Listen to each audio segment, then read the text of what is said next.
Hello friends, അസ്സലാമലൈക്കും. ഇന്ന് ഞാൻ വന്നിട്ടുള്ളത് ഇപ്പോൾ ട്രെൻഡിങ് ആയിക്കൊണ്ടിരിക്കുന്ന മുഞ്ചത്തിയായ ഉമ്മുക്കുൽസുവിൻ്റെ റെസിപ്പിയുമായിട്ടാണ്. ഇപ്പോൾ ഉമ്മുക്കുൽസു തനിച്ചല്ലാട്ടോ ഉള്ളത്, ഉമ്മുക്കുൽസുവിൻ്റെ കൂടെ പൊന്നോമനകളായ 2 കുട്ടികളും കൂടെയുണ്ട്. വേഗം തന്നെ വീഡിയോയിലേക്ക് പോയാലോ. ആദ്യം തന്നെ അതിന് വേണ്ടിയിട്ടുള്ള ഇൻഗ്രീഡിയൻസ് ഒക്കെ ഒന്ന് പരിചയപ്പെടാം.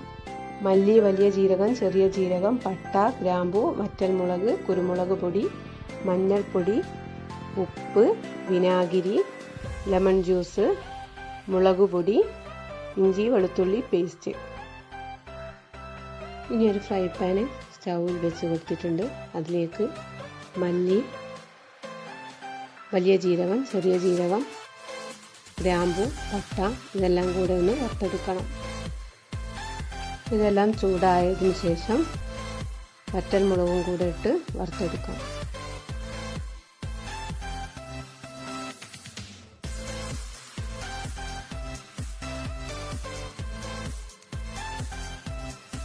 ഇനി വറുത്തെടുത്ത എല്ലാ ഇൻഗ്രീഡിയൻസും കൂടെ ഒരു ചെറിയ ജാറിലിട്ട് നല്ലപോലെ ഒന്ന് പൊടിച്ചെടുക്കാം.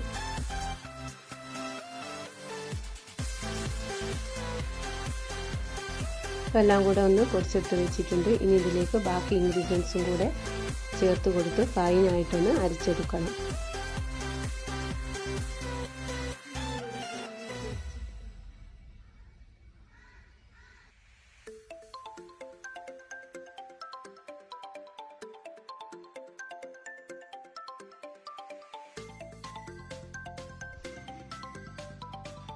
അപ്പോൾ നമ്മുടെ അരപ്പ് റെഡി ആയിട്ടുണ്ട്.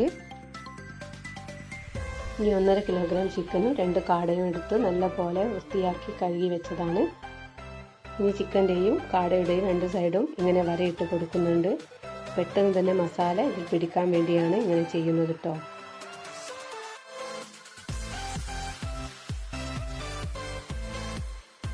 നേരത്തെ തയ്യാറാക്കി വെച്ചിരുന്ന മസാല ചിക്കനിലും കാടയിലും പുറത്തും അകത്തുമായി നല്ലപോലെ തേച്ച് പിടിപ്പിക്കാം. അപ്പോൾ ചിക്കനും കാടയും ഫുള്ളായിട്ട് തന്നെ മസാല തേച്ച് പിടിപ്പിച്ചിട്ടുണ്ട്. ഇനി ഇത് 2 മണിക്കൂർ റെസ്റ്റ് ചെയ്യാൻ വെക്കാണ്. എത്ര മണിക്കൂർ വെക്കുന്നവോ അത്രയും നമ്മുടെ ചിക്കന് സോഫ്റ്റ് ആവുകയാണ് ചെയ്യുക. ഇനി ചിക്കൻ ഒന്ന് വേവിച്ചെടുക്കണം. അതിന് വേണ്ടിയിട്ട് ഒരു കുക്കർ സ്റ്റൗവിൽ വെച്ചിട്ടുണ്ട്. ഒരു നാടൻ ഡിഷ് ആയതുകൊണ്ട് തന്നെ വെളിച്ചെണ്ണയാണ് ഇവിടെ ഒഴിച്ചു കൊടുക്കുന്നത്. ഇനി ചിക്കൻ കുക്കറിലേക്ക് ഇട്ട് ഒരു 10 മിനിറ്റ് വേവിച്ചെടുക്കാം. വിസിൽ വരുന്നതിന് മുമ്പായിട്ട് തന്നെ കുക്കർ തുറന്ന് നോക്കിയപ്പോൾ ഈ ഒരു രീതിയിലാണ് എനിക്ക് ചിക്കൻ കിട്ടിയിട്ടുള്ളത്. ഇനി ഈ ചിക്കന് ഫ്രൈ ചെയ്തെടുക്കാം. അതിന് വേണ്ടിയിട്ട് ഒരു പാൻ സ്റ്റൗവിൽ വെച്ച് കൊടുത്തിട്ടുണ്ട്. അതിലേക്ക് വെളിച്ചെണ്ണ ഒഴിച്ച് ചിക്കൻ ഒന്ന് ഫ്രൈ ചെയ്തെടുക്കാം.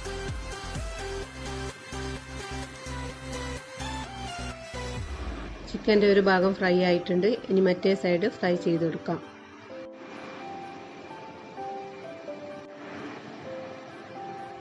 ചിക്കൻ്റെ എല്ലാ സൈഡും തിരിച്ചും മറിച്ചിട്ടൊന്ന് ഫ്രൈ ചെയ്തെടുക്കണം.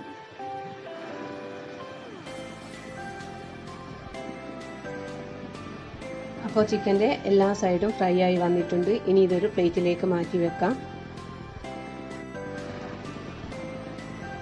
ഇനി കാട ഫ്രൈ ചെയ്തെടുക്കണം. അപ്പോൾ കാട ഫ്രൈ ആയി വന്നിട്ടുണ്ട്. ഇനി ചിക്കനിലേക്ക് ഫില്ല് ചെയ്യാനുള്ള ഗ്രേവി തയ്യാറാക്കാം. അതിനുവേണ്ടി അതേ എണ്ണയിലേക്ക് തന്നെ സവാള ഇട്ട് കൊടുത്തിട്ടുണ്ട്.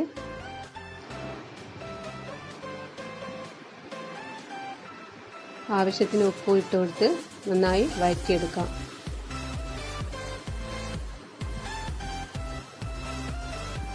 ഇനി ഇതിലേക്ക് തക്കാളി കൂടെ ചേർത്ത് കൊടുക്കുന്നുണ്ട്.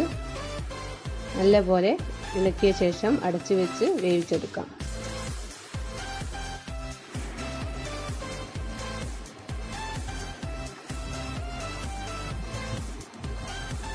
നേരത്തെ ചിക്കനിൽ ചേർത്ത് കൊടുത്ത മസാലയും കൂടി ഇട്ട് ഒരു 5 മിനിറ്റ് സിമ്മിൽ വേവിച്ചെടുക്കണം.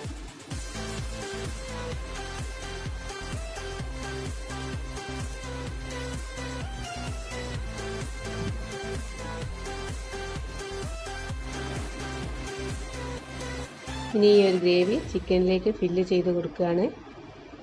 ഇതിൻ്റെ കൂടെ തന്നെ ബോയിൽ ചെയ്ത ഒരു എഗ്ഗും കൂടെ വെച്ച് കൊടുക്കുന്നുണ്ട്.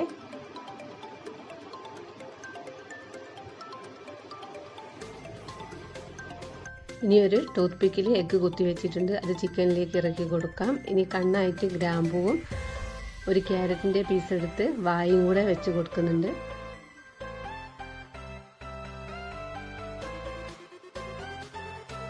ഇനി ഒരു ക്യാപ്സിക്കം കട്ട് ചെയ്ത് മാലയും ചപ്പാത്തി മാവ് ട്രയാങ്കിൾ ഷേപ്പിൽ പരത്തി ഒരു തട്ടവും ഇട്ട് കൊടുക്കുന്നുണ്ട്.